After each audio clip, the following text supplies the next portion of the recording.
tavęs mano dienos tokios pilkos,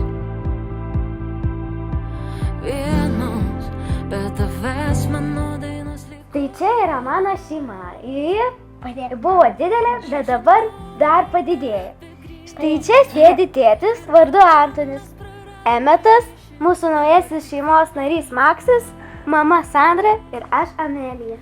Pasilik tave dienos,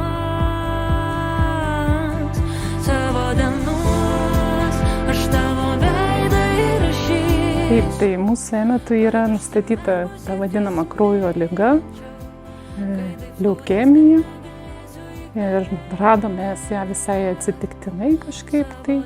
Emetas yra jautrus vaistams, kurie būtinai reikalingi jam. Tai su tokiu klaustuku gyvenam, laukiam, žiūrėsim, kaip bus, nes kai grįšim jau dabar į ligoninę po poros savaičių, tai turėtų būti sprendimas jau visos komisijos gydytojų pasakys, ką daryti. Pasikeitė to, kad grįžus po mokyklos kartais broliai nebematau, gyvenu tada tik aš su tėčiu, lieku, mums labai būna sunku. Ir dabar to bus daug linksmiau, taip? Taip, nes bus dar vienas šeimos narys. Anksčiau Emetas norėjo labai šuniuko, bet mes dar taip svarstėm, ar mes galime, ta prasme, turėti šuniuką, rūpintis jo, nes tai yra irgi tokia atsakomybė. Jie dėl to šuniuko, tai prisiminiau, dabar jie tiesiog po truputį jau mus terorizavo. Labai gražiai tiesiog piešė piešinį. Nupiešė ir atnešė. Čia mamytė vedžioja šuniuką. Nežinojo, kad mama sako, ne, atsakomybė labai didelė. Prasme, jam mes siūlėm visokius variantus, kurie įmanomi, ta prasme. Ir ten žaidimai, ir kompiuteriniai žaidimai, ir visokie žaislai, bet jis sakė, ne, man to nereikia. Ta prasme, ir tada mes prisiminėm, kad pas jį buvo tokia svajonė turėti šuniuką. Ir mes sakom, tu nenori, ta prasme, jau turėti šuniuką, ta prasme, kad tau išpildytų tą svajonę. Ir tada jo akis sužybo.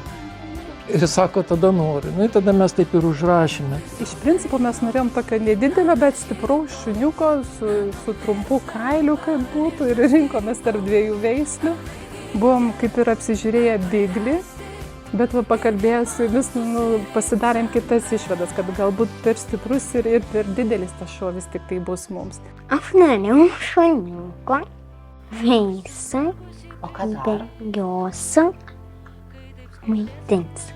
Aš su juo žaisiu, tada dar vedžiosiu į lauką, net ir per stiprią audrą ar tai lietų, tiesiog pasišokinėdami bėgiosime.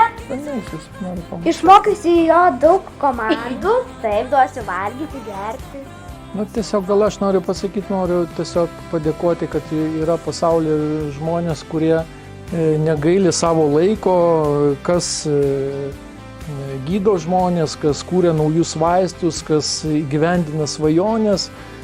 Tai iš tikrųjų tokių žmonių reikia pasaulyje, nes tada tas pasaulis bus šviesesnis ir iš tikrųjų mes galėsim nugalėti bet kokias ligas, jeigu tiesiog visi dirbs daugiau negu numatyta. Iš tikrųjų, tai tiesiogiai norėčiau padėkoti visam ligoninės personalui. Nieko netgi neįskiriant, nes visi tokie atsidavę.